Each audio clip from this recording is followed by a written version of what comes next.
Buenas tardes a todos los presentes. Muchas gracias por su asistencia, que sabemos que un congreso de 3 días al final, aunque sea muy interesante también, ¿no?, acaba siendo un poco agotador, aunque solo sea por estar sentados tantas horas. Vamos a iniciar la sesión de la tarde. Nos quedan 2 conferencias y una presentación de libro ya antes de la clausura, y iniciamos con la conferencia de Raquel de la Barba y Almazares. Yo estoy muy feliz por acompañarla hoy, porque fue estudiante mía, ya no quiero pensar en qué año, no me acuerdo realmente del año, pero es cierto que aunque uno no puede hacer muchas distinciones entre una promoción y otra, realmente coincidía en un curso con estudiantes buenísimos, pero además de estos estudiantes que se quedan también grabados en el recuerdo a un profesor. Y Raquel además era una de las que más dinamizaba allí los debates en clase, y siempre con una defensa tremenda de la literatura española, de la literatura de todas las épocas, y realmente se comprobaba, ¿no?, desde un principio que eso sí que era una vocación total hacia la literatura, ¿no?, un amor tremendo por la literatura. Así que pues, encantada de tenerla ahora como compañera en el departamento y de tenerla ahora aquí hablándonos de Antonio Pereira. Para que la conozcan un poco más, les puedo decir que soy licenciada en Filología Hispánica por la Universidad de León, y posteriormente se tituló en 2 másteres: el máster universitario en formación del profesorado de educación secundaria obligatoria y bachillerato. No sigo leyendo porque el nombre del máster es larguísimo, pero para que lo entiendan, pues un máster que cursamos normalmente cuando acabamos la titulación de filología para poder convertirnos en un día futuro profesores de instituto, que es una labor, yo creo que fundamental en la educación de los estudiantes jóvenes. También hizo el máster universitario de investigación en literatura española y comparada, que es lo que le ha permitido después acceder al doctorado que está cursando actualmente. Yo tengo la suerte también, no solo de haberla tenido como estudiante, sino de contar con ella en el grupo de investigación. Es un grupo dedicado a la literatura de lo insólito, pero también a perspectivas de género dentro de la literatura escrita por mujeres, y en esa línea ya ha publicado diversos trabajos sobre escritoras actuales y además escritoras de lo fantástico, de lo gótico, toda esa vía de literatura ajena al realismo.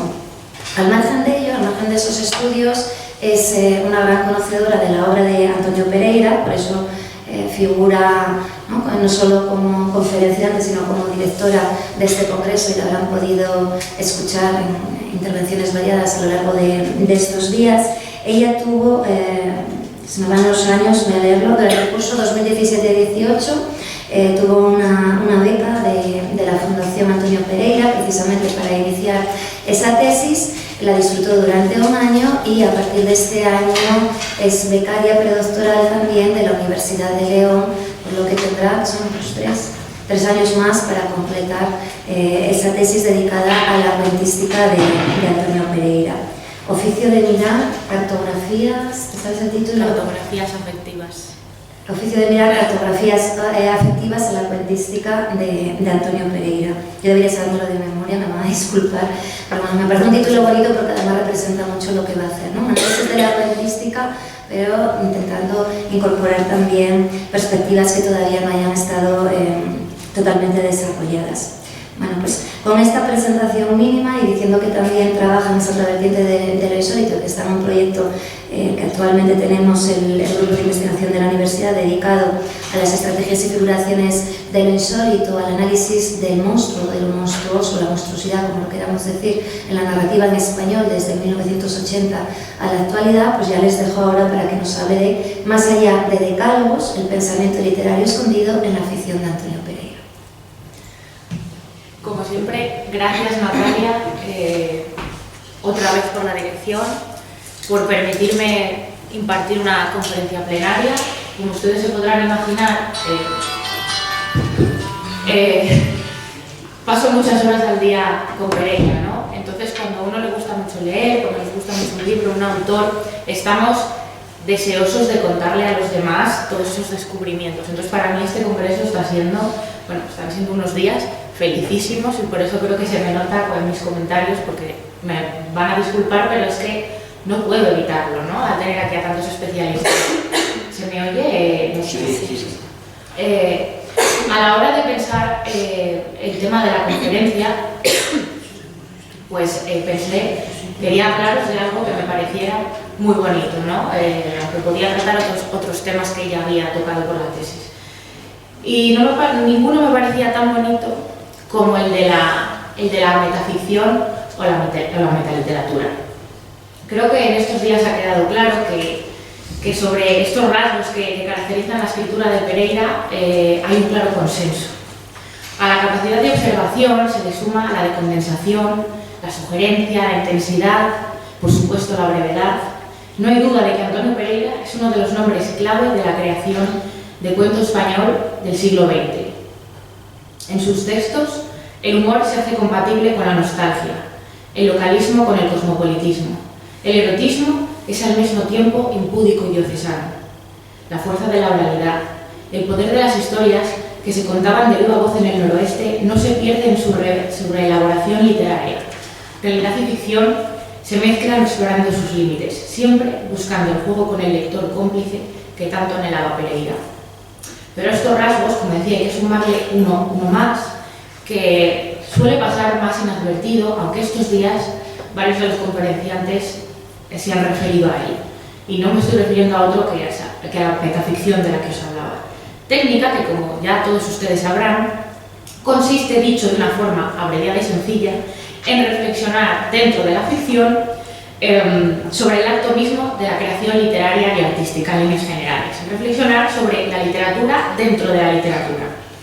En Pereira vamos a encontrar metaficción, pero no podemos ceñirnos solo a este término porque nos estaríamos siendo rigurosos y yo voy a defender que trata en general, que habla mucho de la literatura y de todas sus facetas, de todo lo que rodea al ámbito de la escritura, de la creación, de los propios géneros literarios, de la vida del autor, del lector, del editor, ¿no? De todo ese mundo que hay detrás de la escritura.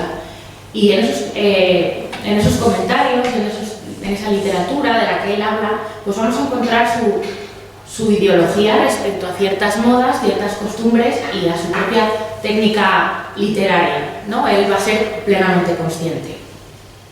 Como Quiroga o Cortázar, porque ya sabemos que aunque no escribió ningún decálogo, a Pereira le gustaba mucho Poe y estaba muy, podemos decir, obsesionado con ese efecto único, ¿no? Pereira sí que escribió un decálogo, el que podemos encontrar en el prólogo a Me gusta contar, el decálogo que ya se ha citado mucho estos días, ¿no? Ya lo pueden ustedes leer, decálogo del cuentista. Lo primero es tener una historia que contar. Sin esto, nada. Hay que profundizar en ella, que no se quede en anécdota, chascarrillo y ocurrencia. Extender la historia mientras no peligre el sagrado efecto único. Se puede nutrir la historia, pero no hincharla. Cuidar el comienzo, entrando rápido en el tema. El final sabe cuidarse solo. Que siempre haya expectativa, algo va a ocurrir. Si dudas entre dos palabras, elige la más clara. Si hay empate, quédate con la menos prestigiosa. Explotar la voz imaginada del narrador. Un cuento es la ficción de una voz. El narrador no lo sabe todo. Conviene fingir dudas a lo Cunqueiro. Pidió una de las famosas sopas hanseáticas, una sopa de nueces, por ejemplo, o el rabo de buey. El novelista puede ser altanero. El cuentista debe ser cordial y amistoso. Debe serlo incluso cuando escribe prólogos. Como ustedes verán, pues, hay preceptos más importantes, otros más generales, pero bueno, más o menos. Curiosamente, bueno, Cari Santos estuvo aquí hace unos meses y ella desgranó todo este decálogo y fue comprobando punto por punto cómo unos preceptos se cumplían y otros, curiosamente, pues no tanto. Pero independientemente de la existencia de este decálogo bastante genérico, creo que también podemos conocer la opinión del autor respecto a cómo crear ficciones dentro de sus propios textos. Bien por lo que él pone en práctica, evidentemente por su poética de una manera reiterada y palpable, pero también a través de la metaficción que antes mencionaba, a todos esos comentarios que son muy numerosos, que sus narradores introducen a modo de digresión, de comentario o de crítica, de digresión. Lo primero que hay que decir al respecto, y es que aunque no aparezca en ningún decálogo, todo el mundo sabe que el género o sea, que el cuento es el género de la brevedad y que en un cuento no puede sobrar nada, ¿no? Por lo tanto, las digresiones, esas digresiones de las que esta mañana nos habló José Enrique Martínez, no son, o por lo menos no lo han sido hasta la posmodernidad, algo compatible con el cuento, no es algo esperable. Una digresión, al tratarse de una divagación explicativa, moralizante y en general ensayística, nos resulta del todo antitética respecto al género del cuento, exceptuando, como decía, en los textos muy actuales, posmodernos, o en los artículos o en los cuadros de costumbres. Pereira era muy consciente de ello, pero en su ejercicio de libertad creadora se atrevió en muchísimas ocasiones a introducir digresiones, como ya veíamos esta mañana en la ponencia de José Enrique Martínez. Comenzaremos por una de esas digresiones más célebres, que es en la que ironiza de forma autorreferencial, como es lógico, en el inicio del cuento Manos arriba, que pertenece a Cuentos de la Cábila, cuyo narrador, que es un niño, a colación de que está hojeando un libro didáctico, se encuentra con el término méntula. Y entonces ese narrador se refiere a él y dice: es una preciosa referencia al miembro viril que no he vuelto a oír en mi vida. Y entonces viene la digresión inmediatamente. Una digresión puede arruinar un relato, que lo arruine. Y a continuación continúa con toda esa digresión lingüística, por supuesto, nada exenta de humor, porque es el latinista Eduardo Otero Pereira, que ya podemos intuir que no se trata de ningún latinista, sino de un familiar. Bueno, pues nos habla de toda esa posible etimología de la palabra méntula, ¿no? Y al final, pero volvamos a la manera baja, y él mismo, de una manera consciente, pues nos lo dice de una manera descarada. Una digresión puede arruinar un relato, que lo arruine, que no es Pereira, es el narrador. Otra de las digresiones metaliterarias célebres es la que inicia el cuento de la casa, un cuento del que ya se habló esta mañana. De hecho, tengo que confesar, voy a hacer una breve pausa para decir que no iba a comer con mis compañeros porque se estaban tratando tantos temas interesantes en relación con la metaficción, que he querido pues introducir todos estos textos, ya que se han lanzado gran cantidad de hilos durante estos días, que he querido retomarlos para dar mi propia lectura, y este es uno de los que se habló esta mañana, el inicio del hombre de la casa, y lo comentaron mis compañeros. Este cuento, lo vamos a leer, el inicio. ¡Qué pesadez! El comienzo de un cuento terrorífico de Allan Poe. Un pesado, sombrío, sordo día otoñal, las nubes agobiosamente bajas en el cielo, un terreno singularmente lóbrego, con las sombras de la calle cayendo sobre la mansión melancólica. Yo no desconfiaré del lector hasta el punto, y le diré que para esta historia, que era enero y un casar en la Sierra de Ancares. Basta. Bueno, quería traer a colación este texto porque, aunque José Enrique Martínez ya comentó la importancia y desgranó este comienzo, creo que es necesario tratar la perspectiva de por qué, no solo si está haciendo solamente un homenaje a Poe, si lo está criticando, creo que no. Entonces, el hecho de que utilice esta alusión, que ya no es ni intertextualidad, es una cita literal, que no se ha tratado hasta ahora, creo que precisamente lo hace para ganar en significado de su propio texto. Es decir, es esperable dentro de los cuentos de Poe, dentro de los cuentos góticos, ¿no?, que exista esa ambientación, ¿no?, que se nos hable de esas mansiones brumosas, de esa ambientación que tenía que envolver al lector para llevarle hacia el final al que quería llegar Poe, y que se produciera ese efecto único, que se produciera lo ominoso, ¿no? Se produjera, perdón, siempre con algún final de naturaleza sobrenatural. ¿Por qué puede estar haciendo esto Pereira? Bueno, ¿desconfía del lector? Claro que no, pero este cuento es bastante singular, yo creo, dentro de su producción, porque es un cuento en el que no hay humor. No hay humor porque tiene un tono bastante serio, ya que el tema que se trata, La historia que cuenta tiene que ver, está ambientado en la guerra civil y trata de una violación y de algo bastante serio para ser Pereira, ¿no? Entonces yo creo que eso es lo que nos está queriendo decir, que no le hace falta introducir al lector en esa ambientación como han hecho otros cuentistas, como se hace en otras corrientes literarias, porque está hablando de algo que es históricamente traumático, tanto para una sociedad como para su propia familia. Y por eso nos está diciendo que ha habido una consigna de silencio. Entonces, no hace falta decir más que está Granero y una sierra de los Ancares. Basta. Pero sobre esto de las digresiones metaliterarias es imposible no recordar uno de los cuentos más celebrados y más célebres del al que se ha aludido mucho estos días, el famoso El toque de obispo de los cuentos de la Cábila. En este texto no encontramos no solo una, sino varias claves de su poética, ¿no?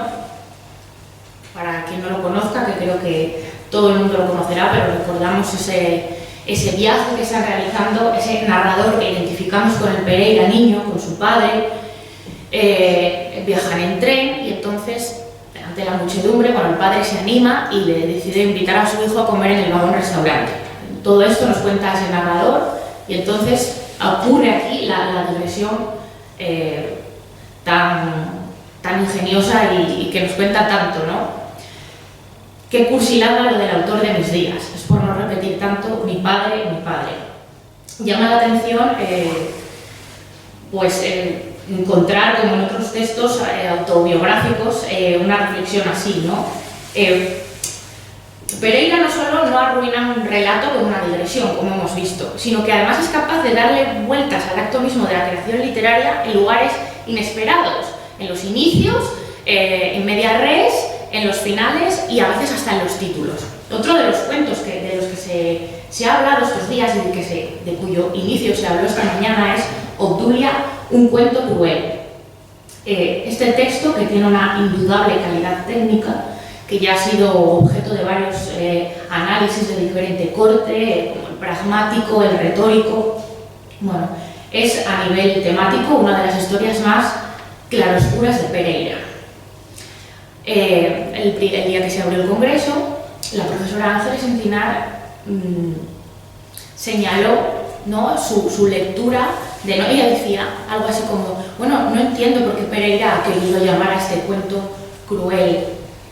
Esta misma mañana, José Enrique Martínez hablaba hacía una interpretación de esa naturaleza cruel, hablando de la propia belleza de la muerte. Para quien no lo haya leído, la narración que nos presenta este cuento es otra vez un narrador durante la infancia que identificamos con el propio Pereira. Nos está hablando de la enfermedad y la muerte de su prima Obdulia, una chica muy joven que tiene tuberculosis y ya es irremediable, saben que se va a morir. Por lo tanto, su abuela, la abuela Társila de las Peras de Dios, encarga de cientos de decenas de camelias y las tiene en la bodega de la casa para que intenten resistir el mayor tiempo posible. Entonces, a estas interpretaciones que hemos oído estos días, ciertamente tiene un punto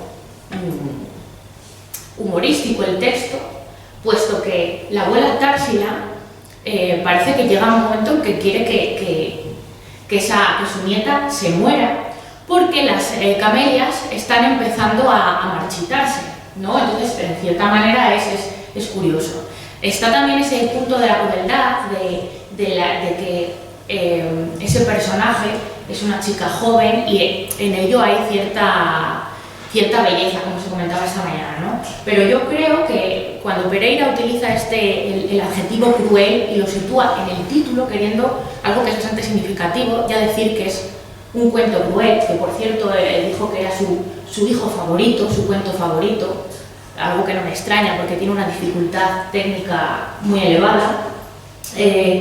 Creo que él era consciente de cómo su narrador, a través de la estructura retórica, que además ha analizado en profundidad el profesor Tomás Albarcejo, que estuvo ayer, ese narrador nos lleva a donde él quiere. Y al final consigue que el propio lector adopte la perspectiva de la abuela Társila, ¿no? Eso creo yo. Y al final, como lectores, nos vemos tan imbuidos que llega un momento en que eres tú el que está pensando que se muera ya Obdulia, para que las flores la sobrevivan. Entonces, esa maestría a la hora de la sustentatio, a la hora de ubicar en importancia, en una importancia similar, la muerte de las flores y la muerte de la prima Obdulia, pues nos hace, cuando el lector es consciente de sus propios sentimientos y del propio recurso, pues eso es bastante cruel, ¿no? Entonces yo creo que Pereira era consciente, y esa es mi lectura de una lectura complementaria con lo que se ha hablado de por qué utiliza este adjetivo además. Y como decía, si este tipo de digresiones no estropean inicios, no estropean finales, bueno, pues en el toque de obispo volvemos. Si de verdad decidimos aceptarlo como un texto autobiográfico que nos puede contar mucho sobre la relación de Pereira con su padre, nos puede dar también muchas claves para interpretar toda la obra pereiriana, así como la que es evidente, se ha comentado muchísimo, que es su propia postura ante la ficción. Cuando ese niño está hablando con su padre y ayer bueno, no se sabe si están llegando al final del viaje, pero ya al final del cuento, el padre le cuenta uno de sus muchos viajes por las ferias, por su oficio de que tenía que ir a llevar cosas por diversos lugares de la geografía, y entonces oyen que el maquinista del tren hace un pitido doble, ¿no? Y entonces le explica a su hijo que mira, ese es el toque de obispo, que solo lo hacen los maquinistas al entrar en ciudades mitradas, en ciudades que tienen obispo, ¿no? Pues, por ejemplo, como Astorga. Y entonces se acuerda dice, sí, lo he oído muchas veces cuando voy a las ferias de San Lucas, en Mondoñedo, en Lugo, y termina el cuento así, ¿no? Cuando le dice el padre, bueno, sí, a las ferias de San Lucas te he de llevar, ¿no? Para que escuche ese toque de obispo. Y nos dice ese narrador, luego supe que en Mondoñedo no hay tren, pero eso importa poco cuando la historia es bonita. Como lectores, ¿qué importa en definitiva que una historia que queremos real lo sea o no, si nos gusta y nos emociona, ¿no? Parece decirnos este final.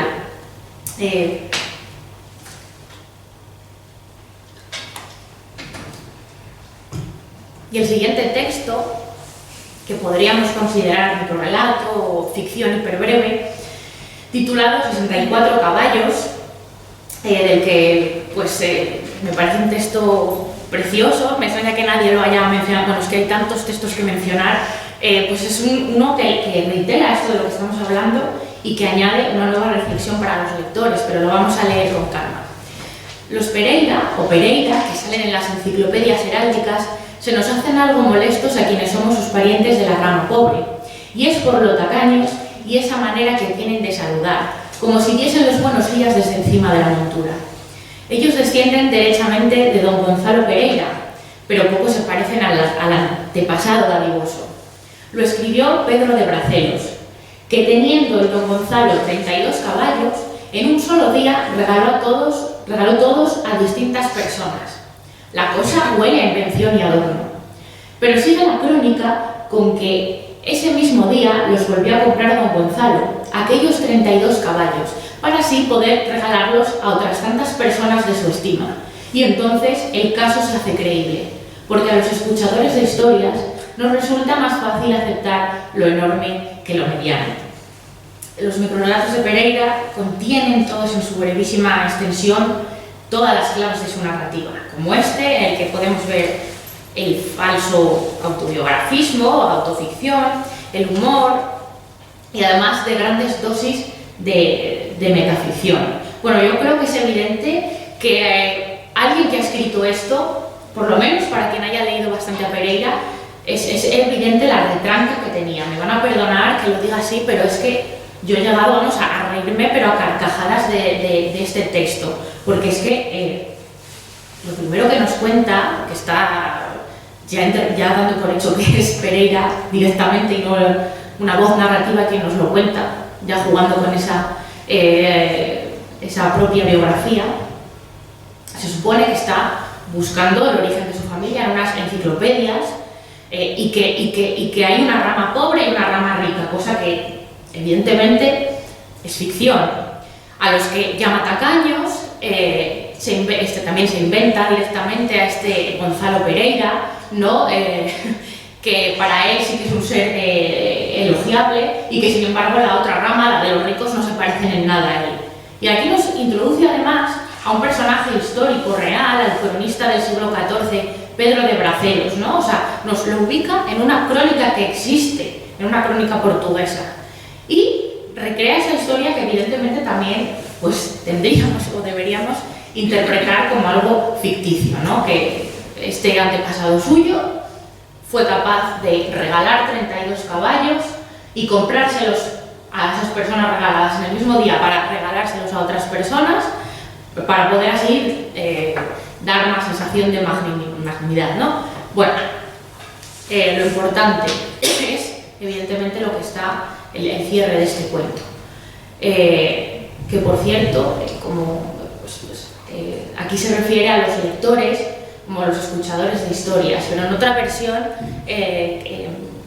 me parece que es en Meteoros, o no lo voy a decir de memoria porque no me acuerdo exactamente, se refiere a los lectores, a los escuchadores de historias como los bebedores de la medianoche. Bueno, este fue uno de los textos hiperbreves que él reelaboró y lo publicó en forma de microrelato o forma completamente narrativa y también de poema en prosa. De ahí, bueno, pues ese cambio más o menos poético. En conclusión, lo importante que parece decirnos es que a los verdaderos lectores, a los escuchadores de historias, pues preferimos las historias extraordinarias, increíbles, que por muy insólitas e inauditas que sean, porque nos resultan más verosímiles que las cotidianas. Y en esta línea he querido traer otro texto que tampoco entiendo por qué ha pasado tan inadvertido dentro de la cuentística de Pereira, que también es muy breve y también fue uno de los que publicó como especie de poema en prosa, que también vamos a leer. De hecho, tengo una errata, porque el título que nos baladí aparece en cursiva, ¿no? Bien. Al saberse que iban a derribar el cine municipal, los teléfonos empezaron a funcionar y fuimos bastantes los que viajamos a nuestra ciudad para decir adiós al caserón donde habíamos aprendido tantos gestos. Había que adelantarse a la piqueta desalmada. Cada cual quería quedarse con un recuerdo. Los viejos carteles de un transatlántico con las luces encendidas, o de apariciones de la Virgen, o de los hechos de tornillo de una espía rosa. Al final, decidieron que habría una voladura controlada. Sería la última película que nos diesen. Pero el espectáculo fue que al estampido de la dinamita se espantaron los caballos de la remonta y rompieron vallas y galoparon las calles, y todos caímos en la cuenta de que no hubiera podido existir el arte del cine si no se hubieran inventado los caballos. Parece un texto maravilloso. ¿Qué duda cabe de que esa famosa máxima de que la realidad supera la ficción es cierta y es irrefutable, ¿no? Muchas veces, por chocante que nos parezca, en la vida cotidiana ocurren hechos extraordinarios. Como suele decir José María Merino, es que la realidad es tan loca a veces que no necesita ser verosímil, ¿no? Pereira tenía razón. El cine, la literatura, cualquier tipo de ficción no podría existir sin una realidad a la que imitar, que creemos erróneamente anodina, y ya que en cualquier momento una estampida de caballos fugados puede cruzar galopando las calles de una ciudad. En cualquiera de estos fragmentos o textos llama la atención esa técnica de la que se ha hablado aquí y que aparece presente en toda la narrativa de Pereira y que se va acusando con el paso de las décadas, ¿no? Me estoy refiriendo evidentemente a ese autobiografismo. En sus primeros libros de cuentos, Una ventana a la carretera, El ingeniero Balboa y otras historias civiles, aparece un narrador en tercera persona, pero eso luego va a cambiar. Y va a llegar un momento, a partir de estas publicaciones, en que todos los narradores van a ser en primera persona y hay una inmensa mayoría, porque en la divisa en la torre creo que hay alguna excepción, una o dos excepciones, pero que todos además juegan con esa idea del autobiografismo. En todos podemos identificar a ese narrador con Antonio Pereira. Pero además ese narrador, todo lo que nos cuenta, los datos geográficos, los datos familiares, todo apoya esa interpretación, ¿no? Hasta el punto de que ha habido especialistas que ejemplo, en el caso de los cuentos de la Cábila, bueno, ya que su penúltima obra de narrativa de inéditos y en La divisa en la torre, pues que han dudado de la verdadera naturaleza ficcional de estas obras, críticos y teóricos de primera línea nacional, ¿no? Y hasta cierto punto, bueno, pues en La divisa en la torre, esta mañana lo comentaba José Enrique, pues es lógico porque se juega con esa mezcla entre las memorias y la ficción. Es una técnica de confusión, de verosimilitud, un juego con los lectores, pero ella siempre fue muy ambiguo cuando le preguntaban por determinados cuentos, especialmente por el síndrome de Estocolmo, ¿no? Y le preguntaban si era cierto lo que se narraba en ese cuento o no. Y él siempre fue pretendidamente ambiguo al contestar.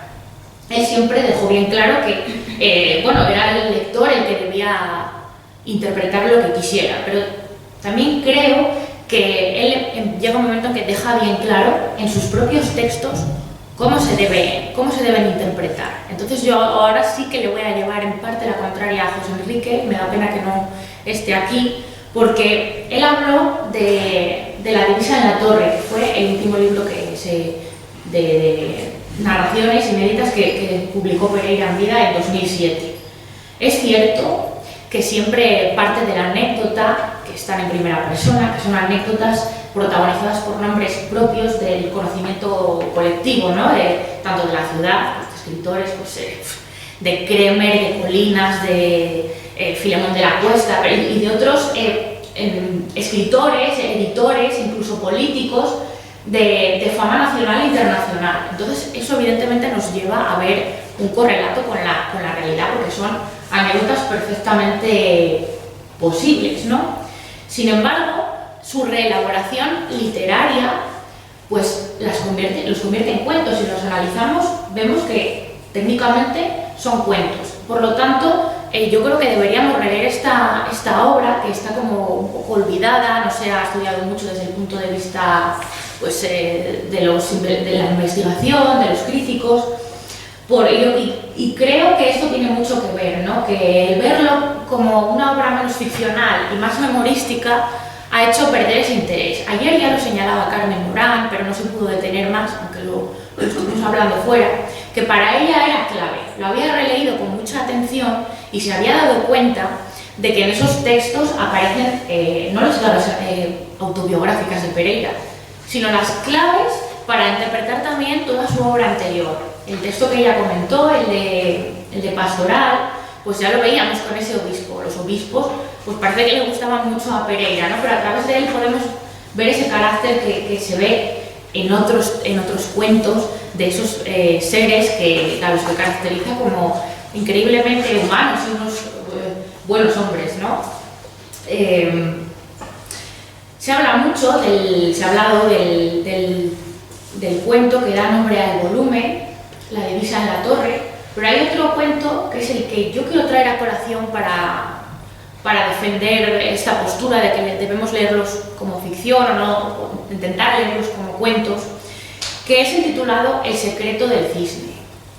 No sé si ustedes lo conocen, pero si lo recuerdan, lo habrán leído, pero ese texto nos cuenta la historia anecdótica de la repatriación del cadáver de Gil y Carrasco, que, como saben, estaba enterrado en Berlín, donde murió, y en los años 90 se repatrió a España. Bueno, fue una comitiva desde Villafranca, fue el alcalde de Villafranca, a Barajas a buscarlo, lo traído muchísimos problemas, porque venía, se ha puesto además una captura de la propia noticia que apareció en un diario digital, ¿no? Del Bierzo.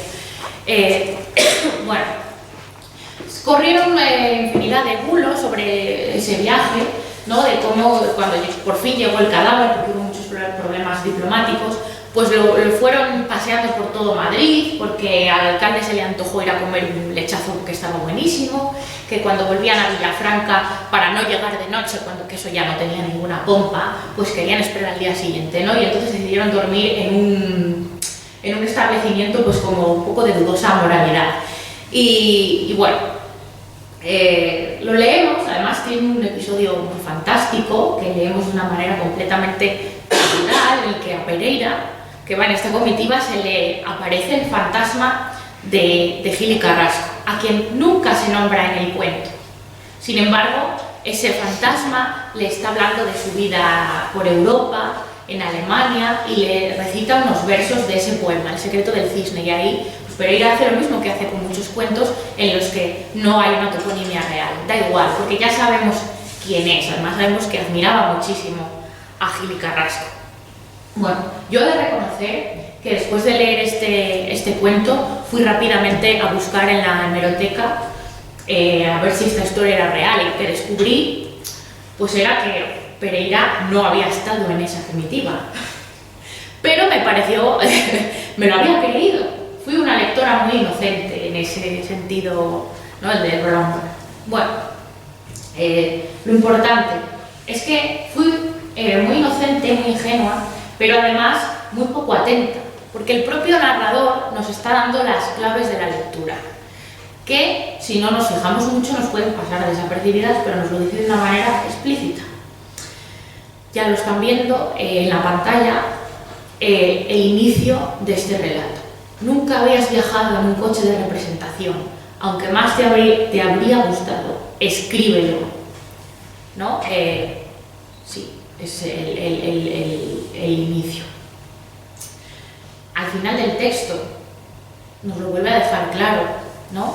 Cuando están esperando para entrar en prime time hacia la Plaza Mayor de Villafranca, pues nos lo dice, ¿no? Sobre esa narración. Lo tuyo ahora es terminar en belleza. Y el coche oficial entra puntual y solemne en la Plaza Mayor. Pon que lleva banderín. ¿Qué trabajo te cuesta? Unas líneas antes, pues ese narrador diserta sobre que sus personajes, un autor de la talla de Gil y Carrasco, hombre, pues el coche que entre con banderas. No, que eso tiene una significación política. Bueno, pues qué duda cabe de que a Pereira le hubiera gustado estar ahí, y bueno, pues es un ejemplo de cómo creo que hace explícito ese carácter ficcional, que además aparece en la propia cubierta del volumen y que aparece en la cita que abre el volumen. Todo lo que el cuentista vive o imagina tiene vocación de cuento, porque ya nos está dando una clave de lectura, ¿no? En este mismo libro encontramos otro de los textos que podríamos considerar microrelatos, titulado 6 palabras, 4 pesetas. Aunque no lo leíamos entero, sí, este primer párrafo donde aparece lo importante. La criada de la señora que me tenía de pupilo se llamaba Benigna. Estaba buena para mis primarias necesidades de entonces y me consentía tocamientos por encima de la ropa. Pero sobre este tema de la pensión no quiero extenderme, porque irremediablemente se hace literatura de costumbres, que no sé por qué está tan mal vista. Aquí ya no es que introduzca una digresión en un relato, sino que lo hace en un microrelato, ¿no? Sobre esto del costumbrismo, pues lo primero, lo más obvio que hay que decir es que desde luego no han sido pocos los que han utilizado el adjetivo costumbrista para referirse a las primeras obras de Pereira, tanto en verso como en prosa, especialmente a Una ventana a la carretera, contrastándola con volúmenes de cuentos posteriores de ambientación más cosmopolita. De hecho, el profesor Martín Nogales en su ponencia lo explicitó y dijo que como la literatura de su tiempo, al igual que señaló el profesor Saldaña, que la poesía pues tenía esos rasgos más rurales y costumbristas sobre todo, ¿no? Tienen ese elemento costumbrista. En su estudio de literatura leonesa actual, Santos Alonso reconoce: ¿podría hablarse de costumbrismo? Es posible, refiriéndose a la poesía. Los poemas de Antonio Pereira se acercan a su esencia, pero no caen en la simple descripción o en la crítica. El poeta penetra en el territorio de la costumbre llevado de la mano de la convivencia, de la interior indumentaria que mantiene en comunicación a los seres humanos. En otras ocasiones se habla de un costumbrismo irónico, individualizado, crítico, un costumbrismo que va de la mano del realismo. Bueno, pues es evidente que en la actualidad podemos entender el costumbrismo de dos maneras. Una más general, que si buscamos en el diccionario de la Real Academia Española, pues nos lo define como en las obras literarias y pictóricas, atención que se presta al retrato de las costumbres típicas de un país o región. como ya se puede deducir de esta definición, el costumbrismo no es solamente un fenómeno literario, aunque siguiendo una definición más estricta se acotaría el costumbrismo como la corriente literaria ascribible a las primeras décadas del siglo XIX en nuestro país y que se manifestó a través de diferentes cauces, como el artículo de costumbres, el cuadro de costumbres, la comedia de costumbres, manifestaciones literarias que no se pueden desligar de nombres como el de Larra, el de Mesoneros Romanos o el de Esteban Calderón. A Pereira no lo podemos incluir dentro de ese sentido mucho más amplio del costumbrismo, como podemos hallar en cualquier momento histórico, ¿no? Una actitud estética que parte de la observación de lo cotidiano, de las costumbres y que al final pues, es una técnica propia del realismo que describe la realidad. Bueno, incluido anecdóticamente, creo que son muy obviamente ilustrativas, pinturas de autores muy dispares, puesto que si pensamos en el magismo, en el casticismo andaluz, bueno, pues ya percibimos muy bien qué es esto del costumbrismo, ¿no? Que no solo parte de lo literario y que tampoco es solo ascribible a los siglos XVIII y XIX, porque aquí tenemos la pintura de Peter Bruegel. Desde el mismo siglo XIX ya se criticó al costumbrismo y se le achacó precisamente una ausencia de crítica o de cuestionamiento social, ¿no? Se le criticaba que no era comprometido con la realidad, algo que es un poco injusto, puesto que ese fue el motivo por el que surgió, ¿no? Aunque quizá la crítica más famosa de la que derivan todas las posteriores desde el costumbrismo sea la de Ortega y Gasset, que en la deshumanización del arte afirmaba que hubo un tiempo, dice, en que irrumpieron en la literatura unos ilotas de la República Poética llamados escritores de costumbres. Sus obras, útiles acaso un día para los historiadores, como hoy nos es útil Pausanias, carecen de valor estético. Bueno, pues esto es algo que nos es habitual, ¿no? Cuando pensamos en esa literatura, desde los mesoneros romanos, como que prima más el contenido que la forma. Sin duda, la falta es cierta, ¿no? Esa falta de lirismo que les achaca, pero yo creo, mi lectura es que esto no tiene nada que ver con Pereira. Si el escritor que aquí nos reúne y el tan devaluado costumbrismo tienen algo en común, es su defensa de lo local. Lo que la literatura costumbrista supuso en confluencia con el romanticismo de su momento fue, por fin, ese auge de lo local que no existía. Y eso sí que tiene que ver con Pereira. Pero esa mala fama de un supuesto costumbrismo de la que nos habla con inquina en este microrrelato, que no es de sus primeros años, sino que se publica en 2007 esto, tiene que ver no solo con las descripciones detallistas y detalladas y realistas al máximo de las costumbres sociales, las cuales, por cierto, si lo comparamos con cualquier narración decimonónica, con el propio realismo, incluso con lo que comentaba hace un par de días el profesor Martín Nogales, ¿no? Si lo comparamos con la generación del medio siglo, con otros autores a los que se nos puede asemejar por esas ambientaciones, de Delibes, con Cela, con Sánchez Ferlosio, pues lo que ocurre es que nos damos cuenta de que pues, no tiene nada que ver, que la narrativa de Pereira es singular y no se puede comparar con nada. Claro, estos autores a los que he citado tampoco se pueden comparar entre ellos, ¿no? Sin embargo, su localismo, este hecho sí indudable, pues tiene que ver con los personajes y los espacios pereirianos, especialmente en sus primeras obras, tanto en la poesía como en la prosa. Son seres cotidianos, nostálgicos de un cierto pasado y cercanos, pues sí, a esa realidad de provincias. Por cronología y por la productividad en la escritura a lo largo de las décadas, Antonio Pereira, pues, nacido en el 23, coincidió con varias generaciones y bueno, pues lo que os decía, ¿no? El profesor Carlos Javier García ya en su obra, pues, en su compendio de entrevistas de la invención del grupo leonés, entrevistaba a Pereira y entonces él mismo se lo decía, ¿no? Por costumbrismo, a veces denostado, y no sé por qué, entiendo sacar en un relato como motivo fundamental la matanza del cerdo en la Ciana o una boda típica en Maragatería. A mí eso no me ha interesado. Con la perspectiva temporal, pues es evidente que esos rasgos inherentes del costumbrismo a la obra de Pereira, ese apego a lo local, a lo rural, pues aparecen en sus cuentos de 1997 y también en los del año 2000 y 2007. Para cerrar esta cuestión, quiero defender esta postura con un cuento, que es el de Los brazos de la Y. Un cuento que tampoco se suele comentar, como muchos otros que integran ese volumen, y que, bueno, hay algo que llama la atención, ¿no?, en ellos, y es que dentro de que evidentemente Pereira era un escritor realista, ¿no?, en su técnica, mimético, pues en ellos es en los que introduce elementos fantásticos. Pero bueno, esto daría para otra conferencia.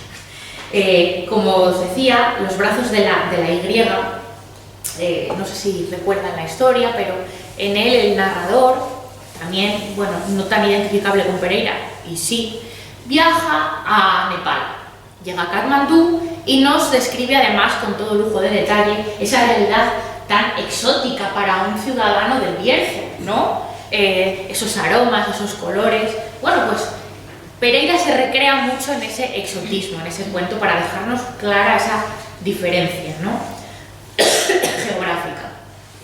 Según se va familiarizando con el espacio, bueno, pues se va de excursión, hace un tour de estos programados, ese narrador, ese personaje, y van a lo alto de una montaña para tener allí hacer como un ritual específico de esa zona, ¿no?, típico, allí con un gurú. Y según se van acercando y van caminando, pues el narrador ya se va imbuyendo de esa filosofía oriental y nos dice: todo es uno, como uno es todo e idéntico, ¿no? Y empieza de repente, mientras va caminando por allí por la naturaleza, pues ve unas pallozas con el techo de paja y una curva y un molino que son igualitas a las pallozas, a la curva y al molino que ve cerca de su pueblo, ¿no? Y entonces ese narrador reflexiona, quitándole importancia, ¿no? Una carretera que va del valle a la montaña debe parecerse a cualquier otra que vaya a la montaña desde el valle. Y ya en pleno ritual, no sabe el narrador si es por el mal de altura, porque se ha imbuido por completo de esa espiritualidad del grupo, si es la mirada de ese guía, ¿no? Nos imaginamos a ese gurú nepalés con esa cara pintada, con los ropajes de lana, pero en la mirada de este guía ve una mirada que empieza a ver rasgos que le recuerdan a alguien, a su vecino, Adolfo, el de ambas mestas. Cuando era niño, ese narrador nos cuenta, nos habla de ese vecino que era muy querido para él y al que atropellaron delante de su casa. Y parecía que había salido ileso, solo tenía una pequeña herida en forma de Y, ¿no?, desde el codo a la muñeca. Una forma muy reconocible, ¿no? Y además nos lo dice, como no podía haber dos en el mundo. Y entonces en ese momento, cuando está imbuido de esa espiritualidad, cuando ese día se sube la manga de la chaqueta y le ve una cicatriz exactamente igual en forma de Y. Este cuento, por una parte, nos suscita esa ambigüedad de lo fantástico, ¿no?, que se insinúa y juega con esa idea de la transmigración de las almas, de la reencarnación, otras teorías, ¿no? Y al final el lector acabará dudando de si ese hombre se trata de su vecino, Adolfo, el de ambas mestas. Pero por otro lado, yo creo que podemos hacer una lectura simbólica de este cuento que además el propio autor lo ubicó como, vamos, el que daba nombre al volumen, ¿no? Un poco simbólico de esa idea presente en toda su obra, de la que se habla tanto de lo local universal. Y es que, aunque Pereira ubicara muchos de sus cuentos en ciudades muy lejanas, exóticas, en Moscú, en Nepal, en San Juan de Puerto Rico, en Oriente Próximo. Bueno, pues en todas ellas lo hace como con mucha familiaridad, ¿no? Y los personajes, pues al final lo que vemos es que acaban representando modelos de comportamiento y valores universales. De ahí que a Pereira ya no le hace falta buscar lugares extraordinarios para localizar sus narraciones, ¿no? Y entonces, pues, da igual, esa montaña sagrada del Nepal se parece mucho a las fiestas sagradas de Ocebreiro, ¿no? Al fin y al cabo, pues un berciano y un nepalés pueden parecerse tanto como los dos brazos de una Y que acaban uniéndose como un mismo ser, ¿no? Sobre esto de la ambientación y la búsqueda de hechos extraordinarios en tierras lejanas, pues inevitablemente no podemos dejar de releer un texto del que ha aparecido estos días en varias ocasiones, Picasso en el desván. No me voy a detener porque ya, bueno, creo que ha quedado bastante claro, que es una pena. Lo voy a leer porque es que merece la pena. Una vez estaba el novelador en una ciudad lejana y prometedora de fabulaciones, cuando tuvo en las manos un periódico de su propio país y en él venía la noticia breve de 3 Picassos hallados en el trastero del difunto párroco de Priegue en el municipio pontevedrés de Nigrán. O sea, un guas de la época rosa del pintor, más un retrato en madera de su prima María Ruiz, más un temple sobre tela con una figura inacabada. Y la adquisición tuvo lugar en 1920, Maura sí, cuando el párroco fue requerido por su ordinario, los exhortos, las audiencias, la Sagrada Matista, para que vendiera unas casas de su propiedad citas en un barrio de Vigo poco acorde con la moral cristiana. Y el requerido vendió sus casas, los tasadores, el notario, y con los cuartos frescos marchó a París, Monforte, venta de baños, Endaya. El cura de Priegue en el París de los hoteles con agua corriente, y el bidet mercando las obras por 28.000 pesetas. El fobismo, el cubismo, el Molancus. Y el novelador Picasso, busca que buscarás argumento para una novela río. Otro texto maravilloso. Ya comentaba ayer la profesora Carmen Morán cómo ya señalaba esa modernidad, esos rasgos ya adelantados del microrrelato. Bueno, no voy a repetir, pero sí que voy a repetir esa lectura que luego lo hablaba con José Enrique, ¿no? Que veíamos muy clara de ese marco, ¿no? Una vez estaba el novelador en una ciudad lejana y prometedora de fabulaciones, y el cierre es importantísimo, ¿no? Aparte, os recomiendo muchísimo que leáis el comentario que hace de este texto Care Santos en Antonio Pereira y 23 lectores cómplices, porque ella a partir de esos datos recrea esa posible novela río, ¿no? Pero aquí yo creo que está claro, o por lo menos mi lectura es que Pereira se está defendiendo y está defendiendo su propia obra, como a través del término novelador, que como ya decía, veo en él un guiño intertextual muy claro a Vargas Llosa, ¿no? No de la manera en la que lo hace en el fabulador a domicilio, donde reconoce, bueno, puse ese título porque me sonaba a Borges, ¿no? Al hacedor de Borges, sino aquí que nos recuerda a la tía Julia y al escribidor, a esa crítica hacia cierto tipo de literatura. Creo que podríamos ver esa crítica, ¿no? Hacia esa defensa a la hora de defender, bueno, pues el ubicar sus historias no en lugares cosmopolitas o en grandes ciudades que podrían ser españolas, sino en cualquier sitio. Y algo que es mucho más importante, que en cualquier parte, a la puerta de nuestra casa pueden ocurrir esos hechos extraordinarios. Y mientras, pues, ese novelador buscará argumento para una novela río cuando esta historia real, ¿no? Que podemos localizar en los medios, como ya comentaba ayer Carmen Morán, pues es algo sucedido que parece inverosímil, pero es cierto, ¿no? Ya para ir cerrando, dentro de Picasso en el desván aparece también el narrador inocente, pero como ya se ha hablado aquí de otro cuento en el que utiliza un recurso parecido, el cuento de los dos narradores, bueno, pues Yo he querido hablar de este porque ya se había hablado mucho de este otro, ¿no? Pero en El narrador inocente hace un poco algo parecido. Introduce en una narración en este marco, utilizándose ese recurso tan familiar, ¿no? De, bueno, es que le ha pasado a un amigo que se convirtió en escritor de éxito y se venía por aquí y se quejaba de las desviaciones de su arte. Estaba harto de las técnicas y las modas y quisiera él volver al agua limpia de la fuente. Bueno, pues otra vez vemos a Pereira lamentando algo que hace al final, ya que luego lo que hace es reescribir un cuento que había publicado por primera vez, bueno, siendo muy joven, en 1957 en el Diario de León, y era un cuento de Navidad, ¿no? Bueno, pues él mismo ironiza y comenta el hecho de que eso ya de mayor lo ve como algo muy inocente. Por una inocencia así daría mi última novela. Pero puede que él mismo fuese el autor del cuento, de cuando se atrevía a escribir un cuento rural y sobre un tema como la Navidad. Bueno, vuelvo a recordar este decálogo que escribió Pereira, ¿no? Un poco general, y me he atrevido a hacer pues, un decálogo alternativo, un decálogo no autorizado, en el que, bueno, las máximas que he decidido escribir pues tienen que ver con estos textos, pero podrían haber sido otras a partir de esas muchas reflexiones metaliterarias que hace, ¿no? En cursiva va lo original de Pereira: explotar la voz imaginada del narrador y sus límites con la realidad. Un cuento es la ficción de una voz que se puede parecer mucho a la del propio autor.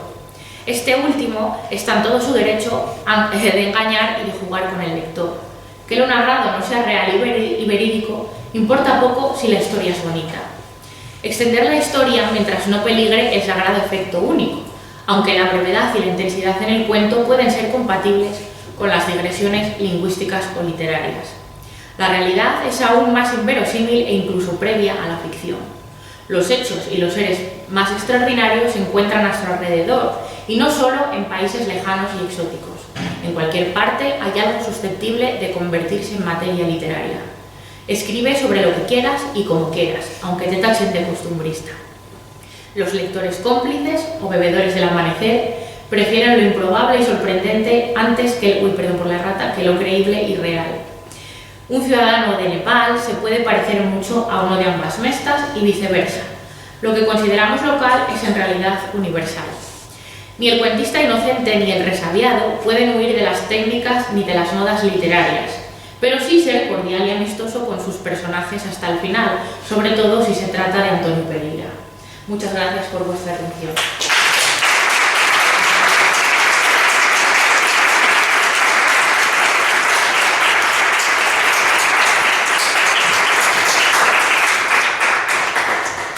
Bueno, pues después de este cierre, no sé si alguien se va a atrever a hablar de este decálogo alternativo tan original, pero tan próximo a la poética realmente de Antonio Pereira.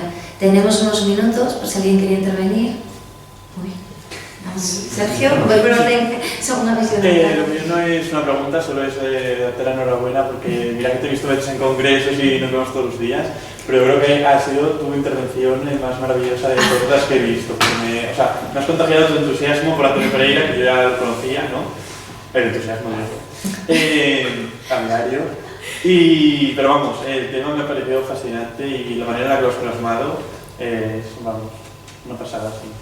Pues te lo agradezco mucho, Sergio, y sobre todo también lo que quería era, al poder comentar los textos y que los viéramos todos, es animar, porque seguro que con esto alguien se va a animar a leer o a releer a Pereira. A ver si os he contagiado ese entusiasmo. Yo estoy de acuerdo con Sergio, yo creo que ha quedado claro algo evidentísimo, ¿no? Que una intervención que no podía fallar en este congreso es la que acabamos de escuchar, ¿no? La de Raquel, ¿no? Una intervención, en fin, absolutamente imprescindible, ¿no? Y que tenía que estar, en fin, porque sí, ¿no? Ha demostrado inteligencia, ha demostrado pasión, ¿no? Combinadas perfectamente, ¿no? El cierre de su intervención me ha parecido, en fin, inmejorable, ¿no? También, porque la crítica no es otra cosa, ¿no? Que conversar, ¿no? Con los textos, conversar con la palabra de los escritores, ¿no? Y tú esta manera que lo has hecho aquí, esta especie de collage que has hecho aquí es estupendo, ¿no? Yo no soy José Enrique Martínez, evidentemente, al que has citado, ¿no? Pero él ya se lo temía esta mañana en su intervención, ¿no? Cuando él en su intervención ha aludido, y te ha aludido, ¿no? Y te ha mencionado, ha dicho, no sé si Raquel va a estar muy de acuerdo con esto que estoy yo diciendo aquí, presentando, ¿no? Yo creo que él, yo no soy él, evidentemente, ¿no? Pero yo creo que estaría muy de acuerdo con la lectura que has hecho y te daría la razón y tal, porque es una persona muy inteligente, ¿no? Como tú sabes muy bien, ¿no? Y ahora una pregunta así directa, y no me la entiendas, por favor, como una provocación, ¿eh?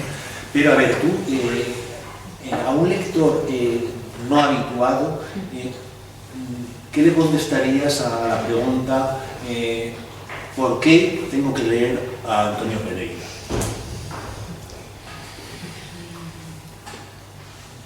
Para nada lo voy a interpretar como una provocación, ¿por qué?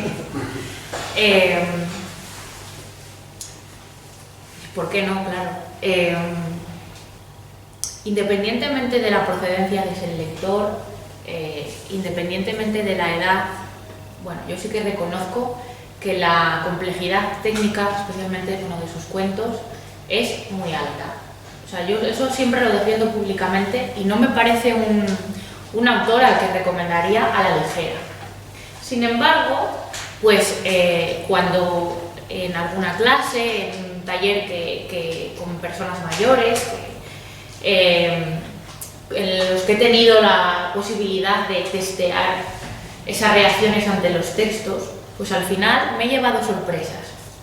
Y al final he descubierto que cualquier lector, con un poco de atención y un poco de ayuda, ha disfrutado muchísimo esos textos. Entonces, ¿por qué habría que leerlo? Bueno, pues porque es un grandísimo narrador al que creo que los lectores, bueno, no es que hayan tratado injustamente, sino que, bueno, no han leído con el suficiente detenimiento. Mi madre, que está aquí, siempre la pongo como ejemplo, pues no lee mucho porque no tiene tiempo y generalmente, bueno, pues no le gusta lo que le recomiendo. Pero le estaba viendo las caras y según iba leyendo los textos y la veía disfrutar muchísimo y la veía reírse y decía, ¡ay, qué bueno, qué bueno! O no es cierto, ¿no? ¿Eso qué quiere decir? Pues que es un autor recomendable, que si le damos la oportunidad y nos fijamos con muchísimo detenimiento, ¿no? Sabiendo un poco cómo funciona el cuento, ¿no? Y si estamos avisados de hay que fijarse mucho, pues entonces ya vamos a ir viendo esos elementos, ese humor, todo eso que evidentemente en una lectura no se percibe. También aquí hay una trampa doble, ¿pero por qué? Porque a Pereira no se le lee mucho, pero porque no se lee tampoco el género del cuento. Y entonces una persona que esté acostumbrada a leer cuento, le resultará mucho más fácil acercarse a Pereira. Una persona que solo lea novela, entonces, ¿sabes? Pero quiero, si me das un minuto, voy a contestar otra cosa a Alfredo sobre José Enrique. Por supuesto que sé que no quería darle la plana a nada, para nada, porque precisamente creo que estas lecturas son complementarias. Y de hecho me parece muy bien que él señale, que dijera que cuando salgan los diarios vamos a entender muchas de las historias que se cuentan en la Luisa La Torre, que indudablemente pues parten de anécdotas reales, ¿no? Pero aún así yo quiero defender esa postura ficcional para que no se pierdan las ganas de leer, porque claro, ¿qué va a leer un lector con más ganas, ¿no? Un diario o algo que es real, o un cuento, ¿no? Pues bueno, el eterno engaño editorial. Bueno, simplemente no hay nada que decir, pero yo cuando vine aquí, vine al Congreso Internacional, que me pareció una cosa tremenda y de Dios mío, ¿dónde voy? Y después de estar aquí y de oíros a todos los que habéis intervenido, pues que sepas que habéis ganado un lector colaborativo, cómplice y absolutamente entregado. He leído ya uno de los cuentos del libro, me ha encantado, me ha hecho reír, me ha hecho pensar y me ha hecho soñar, con lo cual nada que decir. Y luego, respecto a la mención que has hecho del cuento de la chica que se muere por la tuberculosis, tengo que confesar que comprendo totalmente a la abuela, la compadezco. Sin embargo, es curioso, la niña no me da pena porque tenía que morirse, es inevitable, pero el drama de la abuela con esas camelias estropeándose y sin saber muy bien si tiene medios económicos para afrontar otras camelias más el día que realmente fallezca. Entonces es que tienes una serie de emociones y de sentimientos que te hacen, pues no sé, ponerte al lado de uno de los personajes. Entonces me parece un gran autor, sin más. Y os agradezco muchísimo, de verdad, que si me recibís en el gremio ese de los lectores. No hace falta carnet. Pero si lo quieres, te lo hacemos. No te preocupes. Si quieres un carnet, yo te hago carnet de lector cómplice de Antonio Pereira. En el próximo congreso, en las próximas conferencias, vamos a ir adjudicando. No, yo creo que, bueno, muchas gracias, Raquel, que envidia me das con tanto piropo, ¿no? Esto es estupendo.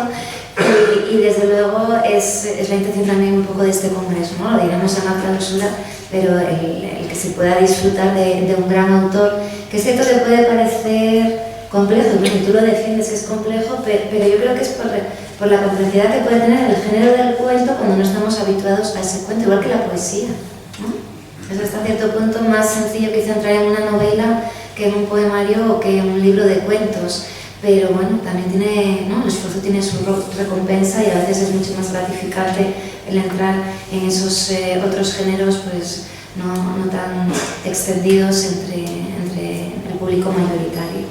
En ese sentido yo creo que la complejidad de Pereira simplemente es de que maneja perfectamente la técnica del cuento, ¿no? A la perfección. Y quizás se duplica por esa depuración de la que también nos habla Carmen Morán, ¿no? El hecho de decir tanto con tan poco y a través de sugerencias, de silencios. Pero bueno, yo ya me voy contenta para casa si hemos ganado un lector cómplice más. Estupendo. Objetivo conseguido, ¿no? No es una multitud. Claro. 1 a 1. Bueno, pues muchas gracias. Hacemos un descanso.